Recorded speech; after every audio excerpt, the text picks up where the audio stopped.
এই উঠলি নামাজে লাথি মারবো, এই শীত এসে বন্ধু তুই গোসল করিস নি? গোসল করি না মানে কয়দিন আগেও তো করলাম। তাও কয়দিন? ওই বেশি দিন হয়নি, 17-18 দিন। আমি পারি না আর 17-18 দিন আছে, গার গন্ধ জ্বালায় কাছে যাওয়া যাচ্ছে না। ওঠ গোসল করে না কিছু না। গোসল ফল করা লাগবে না, উজলা আমার আছে। 18 দিন আগে গোসল করে যখন উজবা আছে তোমার না, শিগগির হাঁটো গোসল করে নে। আমি না দায়ী থাকলাম, নামাজ যেতে হবে।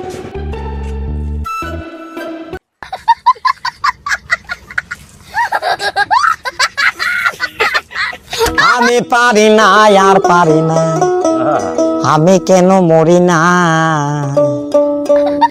চলো না আমাদের গোসল হয়ে গিয়ে। আমি পারি না আর এই তুই গোসল করলি, 1 ফুট পানি বেরোস তোর গায়ে। এ না না, ঘরেতে বেরো তো। দই নাই, দই নাই, পিঠ মারা বান বাইন্দে পুকুরে গোসল করা। 1 মাস ধরে গোসল করে না ও। খাও কথা কেউ না, 1 মাস গোসল করে মানে 18 দিন গোসল করি নে। ওর ঘরে আমার ঢোকার মতো নেই, কাপড় চুপড়ি এত গ্যাস, মনে আছে ইন্দুর পয়সা আছে।